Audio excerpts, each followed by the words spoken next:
आज सब शिक्षा को लेकर है। शिक्षा में बहुत बड़ा स्कैम चल रहा है कि एक ही विद्यालय के 5 विद्यालय संचालित हो रहा है। बच्चा को तो फायदा के नाम पे लॉलीपॉप दिया जा रहा है। एक 5 साल का बच्चा 5 किलोमीटर अपने पैर से चलकर नहीं पढ़ने जाएगा। अगर वो 100 मीटर की दूरी पे होगा तो उसकी मम्मी भी जाके स्कूल में रख के चली आएगी। हम तो सपोर्ट, हम तो खुलेआम बोल रहे हैं, हम सपोर्ट किया, मेरा बोलने का अधिकार है, राइट है। लीडर देंगे उनको? हाँ, जरूर देंगे।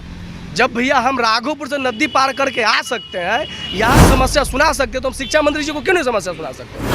नमस्कार, स्वागत है आपका दिन टॉप पे। मेरा नाम है विशाल। अभी हम मौजूद हैं राजद कार्यालय के बाहर। हमारे साथ एक शख्स मौजूद हैं। ये राघोपुर विधानसभा क्षेत्र के आते हैं और आपको पता होगा राघोपुर विधानसभा क्षेत्र किनका विधानसभा क्षेत्र के अंतर्गत आता है?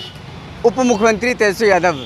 जब तेजस्वी यादव डिप्टी सीएम थे, लगातार अपने क्षेत्र का दौरा करते थे और वहाँ की परेशानियों को लेकर के सरकार तक आवाज़ उठाते थे।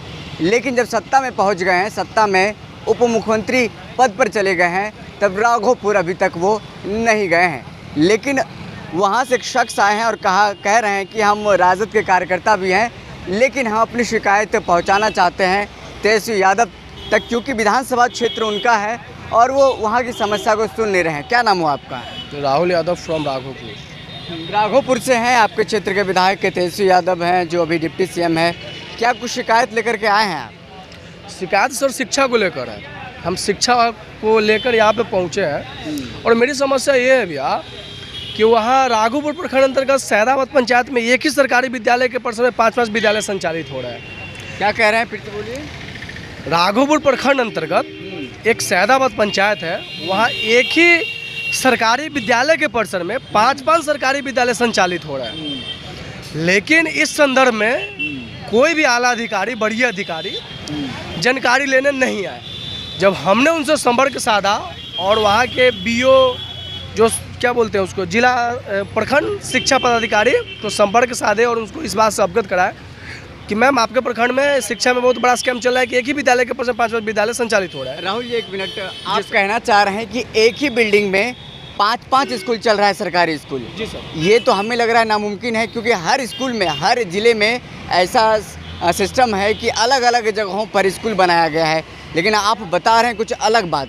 ये थोड़ा सा हमें दर्शकों को क्लियर करके बता दें कौन सा जगह, क्योंकि हमारे दो दर्शक हैं राघोपुर के भी देख रहे होंगे, तो उनको पूरा जो लोकेशन है वो पता चल जाए।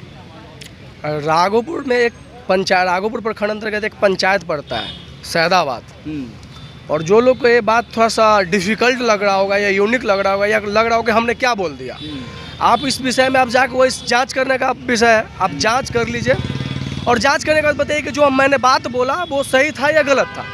अगर हमने सही बोला तो उस विषय की जांच होनी चाहिए। अगर हमने गलत बोला तो मेरी पे मानहानि का केस कर दीजिए कि आप झूठा मुद्दा ले जाके तेजस्वी जी के सामने रखते हैं। 5 स्कूल चलता है, 5 स्कूल के अलग अलग टीचर होते हैं। 5 स्कूल के टीचर लोग अलग अलग हैं, लेकिन बच्चे पहुंच नहीं पाते। भैया एक बात बताइए, एक छत के नीचे 5 स्कूल कैसे संभव है? आप 50 आदमी कैसे सुला दीजिएगा? संभव नहीं है।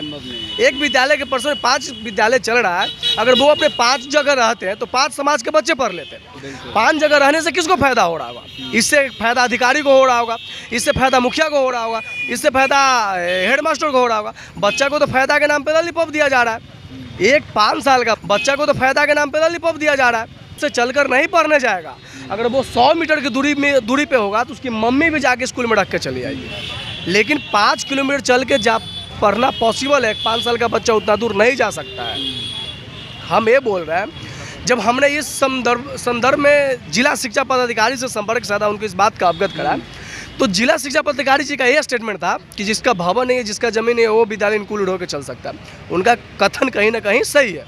लेकिन जिला शिक्षा पदाधिकारी जी, ये सवाल मेरा आपसे है और मैं जवाब आपसे जानने की कोशिश करूँगा कि पूरे राघोपुर प्रखंड अंतर्गत 135 विद्यालय में 100 विद्यालय का ज़मीन नहीं है। क्या वो अपने मूल जगह पर चल रहा है कि नहीं?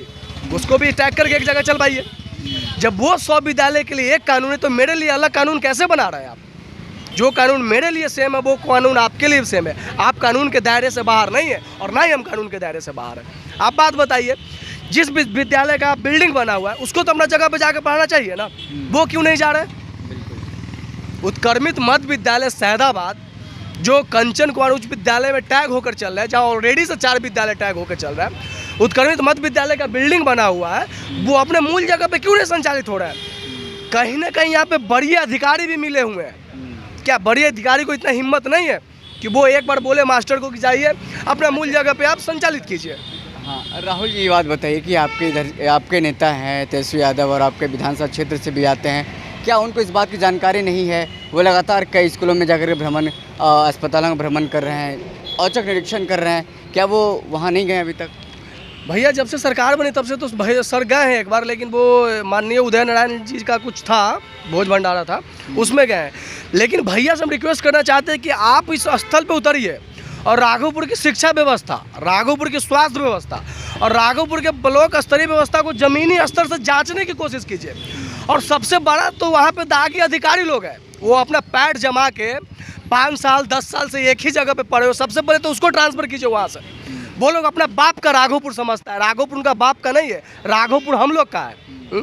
वहाँ जाके और बैठ जाते हैं और इस तरह से वो आदमी के साथ पेश आते हैं जैसे कि वहाँ को स्थानीय निवासी है। तेजस्वी यादव से आपने कई बात करने की कोशिश की है, मुलाकात भी आपको अवगत कराएं इस बात से। आप राघोपुर पधारिए और पहले सबसे पहले स्थल में पहुँच सपोर्ट नहीं कीजिए। अगर अपने आप को कोई सपोर्टर्स और अंदर दलाल में नहीं समझ में अंतर नहीं समझ में आ रहा है और जो मेरा दलाल शब्द का विरोध कर रहा है, तो हाँ कहीं ना कहीं तुम दलाल हो। हम तो सपोर्टर, हम तो खुलेआम बोल रहे हैं, हम सपोर्ट किया, मेरा बोलने का अधिकार है, राइट है, हम जवाब मांग रहे हैं उनसे। तो आप शिक्षा मंत्री से बात किए हैं इसको लेकर? नहीं, इस संदर्भ में अभी शिक्षा मंत्री जी से कोई बात नहीं हुआ है, लेकिन उनके लिए लेटर है, उनके सामने उनके पास भी जाएंगे। लेटर देंगे उनको? हाँ जरूर देंगे। जब भैया हम राघोपुर से नदी पार करके आ सकते हैं, यहाँ समस्या सुना सकते हैं, तो हम शिक्षा मंत्री जी को क्यों नहीं समस्या सुना सकते? हम तो कोई पब्लिकली काम नहीं कर रहे हैं, हम तो सामाजिक वाली काम कर रहे हैं। क्या आपको सुनने में सही लगता है कि एक विद्यालय के परिसर में 5-5 विद्यालय संचालित हो रहा है? आपको लगता है? किसी से पूछेगा तो किसी को नहीं लगता है, लेकिन वहाँ के अधिकारी लोग मनमानी करते हैं। वो लोग पैड जमा के राघोपुर में बसे हुए हैं। सबसे पहले तो जितना ब्लॉक में अधिकारी बैठे हो, सबसे पहले उसको वहाँ से ट्रांसफर कीजिए। वो सबसे बड़ा दलाल है राघोपुर का। 10 नंबर में रोज तेजस्वी यादव जनता दरबार लगाते हैं, रोज शाम में मुलाकात करते हैं, क्या ये कागज़ लेकर के वहाँ जाइएगा? जरूर जाएंगे भैया, हम यहाँ आए हैं तो उनको अवगत कराएं। इससे पहले भी कराए भी है उनको अवगत, और शायद फिर से रिन्यूअल करने के लिए भैया को इस बात से अवगत जरूर कराएंगे कि राघोपुर का सबसे पहले आप शिक्षा व्यवस्था सुधारिए, नहीं तो आने वाला कुछ समय में राघोपुर का कोई दूर दराज तक नाम नहीं जानेगा। नहीं तो राघोपुर का शिक्षा व्यवस्था सुधरना चाहिए, और जो एक विद्यालय के परिसर में 5-5 विद्यालय संचालित हो रहे हैं, उसका तो सबसे पहले समाधान उठना चाहिए। एक बात ध्यान दीजिए, जब तक ये विद्यालय अपने जगह से नहीं हट जाते हैं, तब तक ये मुद्दा हम उठाते रहेंगे, हम छोड़ने वाले हैं नहीं। राहुल आपका हमारे साथ बात करने के लिए। हमारे साथ राहुल थे जो राघोपुर विधानसभा क्षेत्र से आए हैं, और ये क्षेत्र तेजस्वी यादव डिप्टी CM का है। उनके इलाके में एक बिल्डिंग में 5 स्कूल चल रहा है, जो शिकायत लेकर के वो पटना पहुंचे हैं। उनका कहना है कि नदी पार करके पहुंचे हैं, तो हम अपने नेता तेजस्वी यादव से मुलाकात करेंगे और ये शिकायत दर्ज कराएंगे। फिलहाल इस खबर में इतना ही, हमें दीजिए इजाज़त, फिर मिलते किसी बड़ी खबर के साथ। तब तक के लिए धन्यवाद।